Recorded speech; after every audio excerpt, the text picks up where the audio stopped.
How you doing? My name is Dennis Spall. I'm the owner of High Speed Welding in Westmont, Illinois.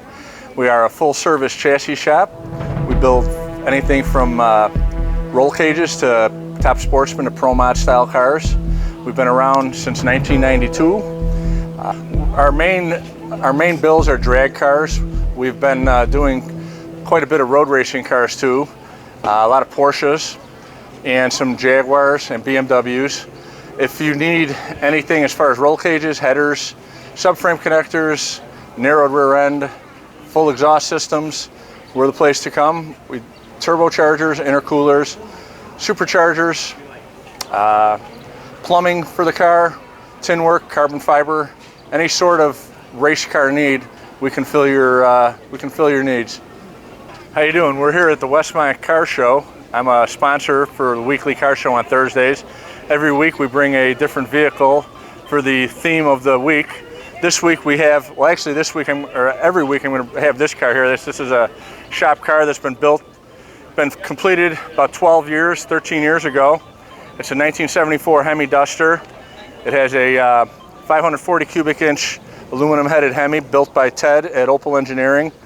It has a full 4-inch exhaust system all the way out to the bumper, a full 850 legal roll cage, a tubular K-member, a 9-inch fabricated Ford housing that we build in-house, strut front end with a high-speed welding tubular K-member.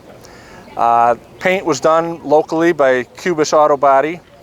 The interior is a bit dated, but we'll get that taken care of.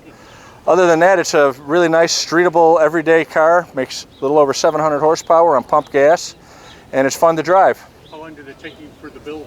The car took approximately a year and a half for the build. A lot of things have changed through the build as it was being built, so that was the reason for the time frame. But overall, it came out very nice. The customer's happy, and so are we.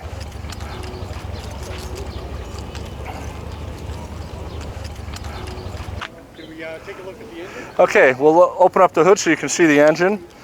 It's a, as I stated earlier, it's a 540 cubic inch aluminum headed Mopar Performance Keith Black, I'm sorry, not Keith Black, but Ted at Opel Engineering built motor. Makes 707 horsepower on pump gas. Everything that you see done to it was done by High Speed Welding. Good running car. It's 90-something degrees right now, and it never went over 190 degrees. Wow. So that says something for it. How much torque? The torque is 680, I believe it was. Okay. So it'll put you back in the seat a little bit. Right. Manual reverse valve body trans. Over the winter, it's going to get a turbo 400 with a gear vendor's overdrive, so it can be driven more on the highway. It's got 410 gears in it, which isn't too RPM friendly for the motor, right. But it has been driven on the highway numerous times. What kind of tires? What size tires? It's got Mickey Thompson Pro Drag 315 radials. The car is a high 9-second car, and it runs good, I guess. Let me open up the trunk. Sure.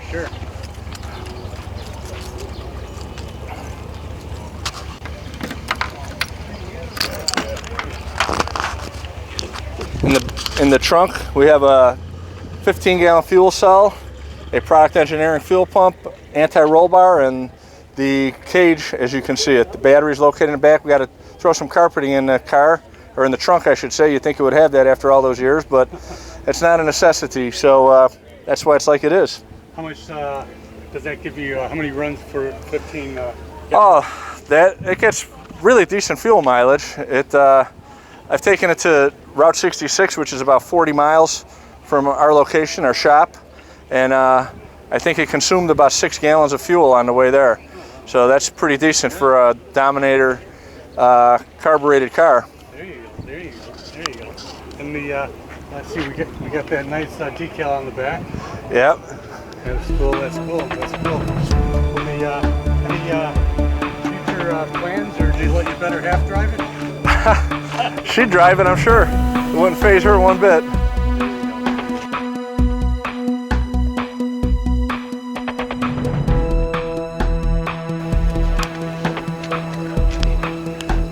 Okay, thanks for watching.